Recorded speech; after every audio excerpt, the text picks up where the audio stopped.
And look who has joined us in studio tonight. He is the Dean of Portland Sports, Kerry Eggers of the Portland Tribune, joining us tonight. And let's start with the Blazers. What have you seen from them in the first, last handful of games, first ones of 2019? It's been all about Nurk and Dame having a pretty good kinship going right now. No question. They're running that pick and roll to perfection. Nurk's the last 6 games averaging 22 points and 15 rebounds. I mean, that's all-star quality, Adam. And I think I agree with tomorrow night is the halfway point of the regular season, and I agree with Damian. I like where they are, and I like where their mentality is right now. And how are they? I mean, they're clicking as a team. It's not just Dame and Nurk. Someone else steps up every single night. You've got Evan. Sometimes you've got Chief or Mo. How are you seeing this team kind of step up, and it's a new leader almost every night? Yeah, C.J. McCollum is still scoring, not shooting very well right now, but they're making up for it in a lot of other ways. They're playing better defense. They're still not where they want to be. I think the bench has given them quite a bit.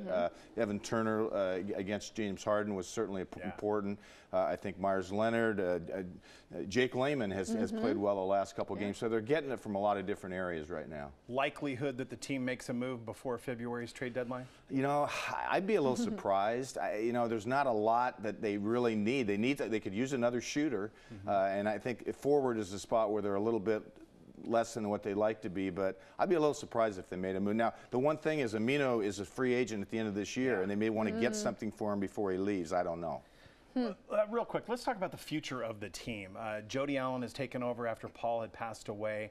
What is your kind of sense that the team stays under the Allen kind of umbrella? Yeah, Jodie's indicated, Adam, that she's going to keep both the Blazers and the Seahawks. Which it surprised me that she was going to stay with the Blazers, not the Seahawks. But I think she sees it as a good investment. I mean, it's really been a strong foundation there, a great organization for a long time, and you know, Burt Cold and Chris McGowan and Neil Olshey will be running the show. Yeah, which is good news for Blazers fans who've been wondering about that. So on the college level, of course, you cover Oregon State pretty heavily, and they had a big win in Civil War over Oregon. So tell us, where do you think Wayne Tinkle has this program right now? If that wasn't the biggest win in Wayne's 5 years at Oregon State, it was close. It's in the conversation. They had to win that game. Oregon's down right now, losing Bull and Kenny Wooten, and Oregon State they've got some veteran guys, and the Pac-12 is so close this year that Oregon State has a chance to make some ground up this year. I think they've got a chance at,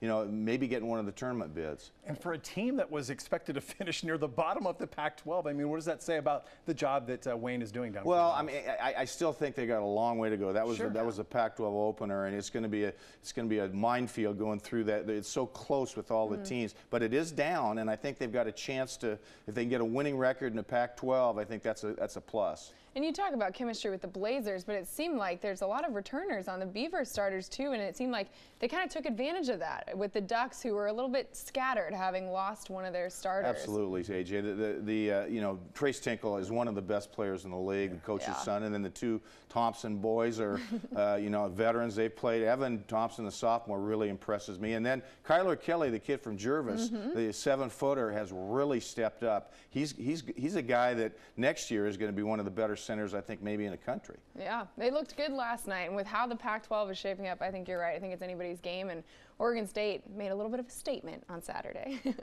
Anything else? What are we going to talk? Oh, what are you working on this week? Well, you know, I have a story on Ryan Nall coming in. Ryan is on the Chicago Bears practice squad, and of course he was disappointed today in the Bears' outcome. Did a story with Derek Anderson, who's re-signed with the Buffalo Bills for next year. Those are a couple of stories, and I'm working on a story on the MLB pop-up store, to Portland pop-up store that's over by where the Providence Park is. Sweet. And your book signing's still going strong. In case anybody has any Valentine's gifts they got to get. Yeah, the Jailblazers, I want to ask you something about that, because I wasn't here when you were last. I was on baby leave, but what was it I was going to ask about it? Was there still an idea or a thought that they were going to add a 30 for 30 documentary? I've heard that, but I have not seen any evidence of it. And Damon Stoudemire told me that he was working on a documentary with Rasheed Wallace and Bonzi Wells, among others, and I haven't seen that to fruition yet either. Was it hard to get some of those guys to talk to you? I know a lot of guys, you know, when you were writing this, kind of turned away and said, you know, it's probably best that I be quiet on this? You know, I talked to 25 players. I talked to all four of the coaches that were involved, the head coaches, most of the assistant coaches. Got to 70 people, but I didn't get to all the people I would have liked to. And Bob Whitsitt was one that didn't return my calls. It would have been nice to get his perspective on that era. Yeah. Surprised really quick about Derek Anderson re-signing with Buffalo? Well, yeah. I mean, he thought he was playing golf and being a parent of 3 young kids in Arizona, Sure, and then the next day, the life. Like 3 days later, he's the starting quarterback of the Buffalo Bills. So at 35, he's got 1 more year, and he told me that's probably going to be it. It's a nice East Coast connection with DA and Jordan Poyer. They've got 4 ex-Oregon Staters, including Kyle Pecco and Victor Bolden on the roster. Yeah. Nice. There you go. He's a wealth of knowledge. That's why he is the Dean of Portland Sports. Kerry Eggers, thanks for the time tonight. Thank you, guys.